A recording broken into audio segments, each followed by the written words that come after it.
Hola, soy yo, Vicky, otra vez.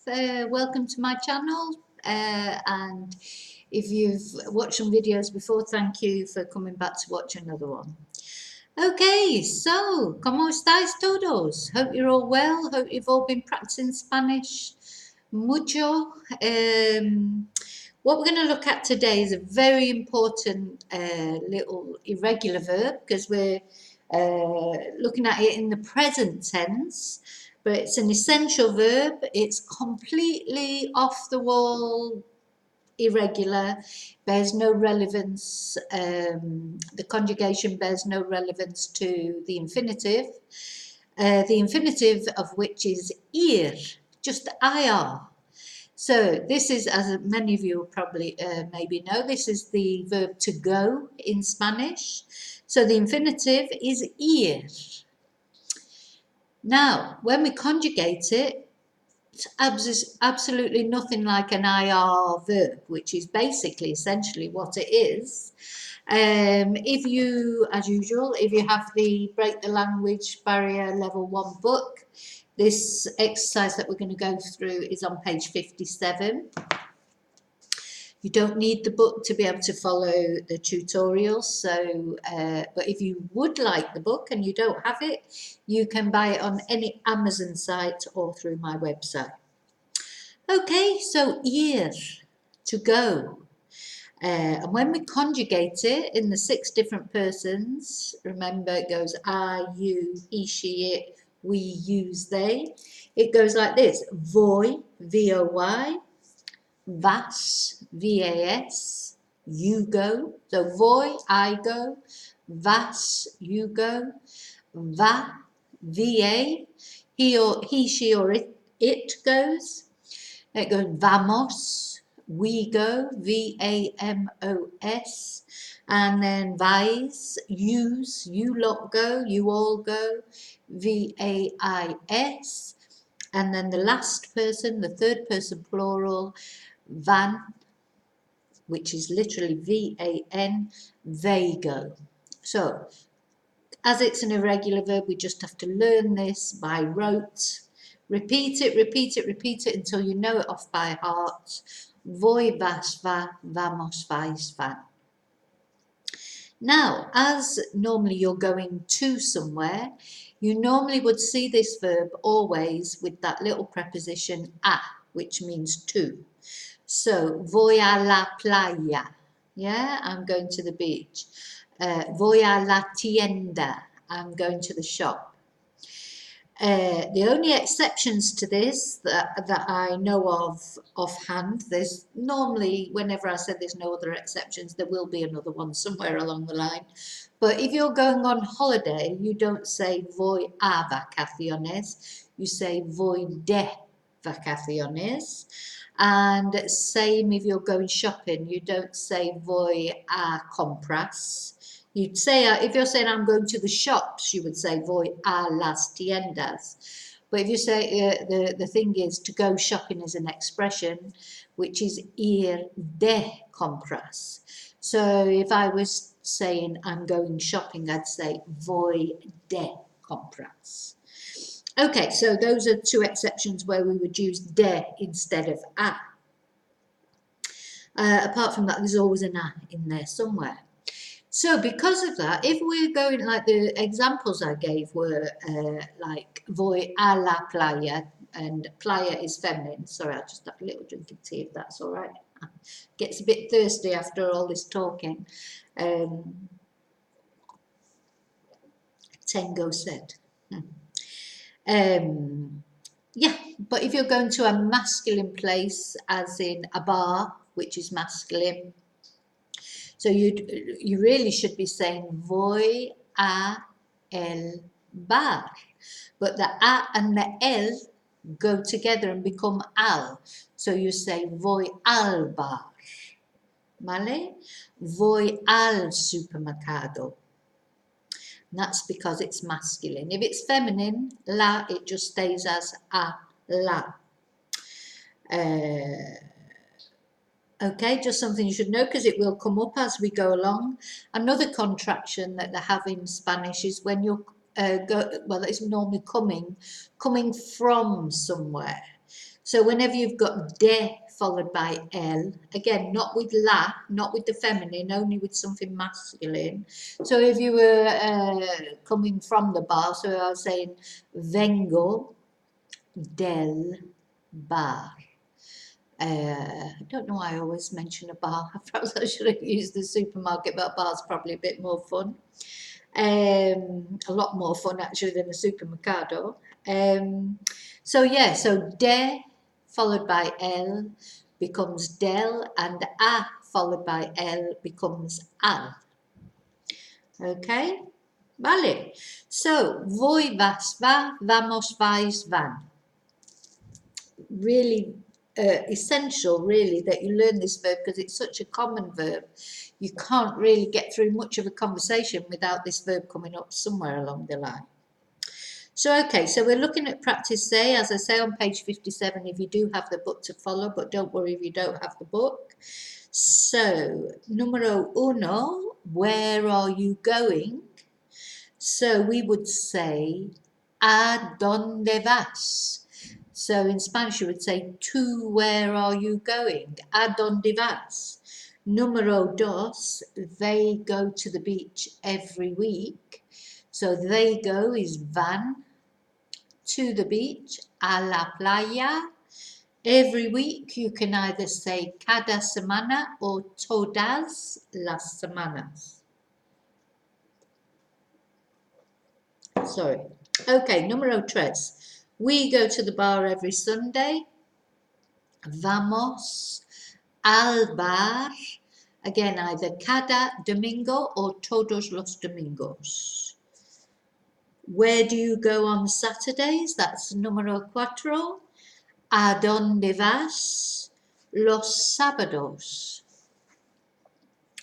Número cinco. She goes to work on the bus. Well, we might want to use the ella, because if we just say va, that could be he goes or she goes. So unless it's evident who we're talking about, ella va. Now, to work, you could either say va al trabajo, a el trabajo, using the noun, or you could also say ella va a trabajar, using the verb en el autobús. ¿Vale? I go to the hospital every Tuesday morning is the next one. Número seis. Voy al hospital. So again, it's a el hospital, so it becomes al. Voy al hospital cada martes por la mañana. ¿Vale? Y número siete. When I need vegetables, I go to the market. So, cuando necesito verduras, when I need vegetables, voy al, now, mercado, see, it's market, but for an open air market, they normally use mercadillo. Well, it's certainly here in Spain. So, cuando necesito verduras, voy al mercadillo. Okay, número ocho. My brother always goes to the football. Mi hermano siempre va al fútbol. So again, it's a el fútbol becomes al. Vale, número nueve. To get a permit, you have to go to the town hall. So, to get a permit, we would throw in here a para. In order to. Para conseguir un permiso, then use have to go. Now we covered the how we talk about obligation to have to do something in another video. So in the there is a video explaining the uses of the verb tener in Spanish. So we would use tener plus que for have to. So, para conseguir un permiso, tenéis que ir, infinitive, al ayuntamiento. ¿Vale? So here, because we've conjugated the tienes que, we don't conjugate the verb to go in this case, it's just to go, so it's ir in its infinitive.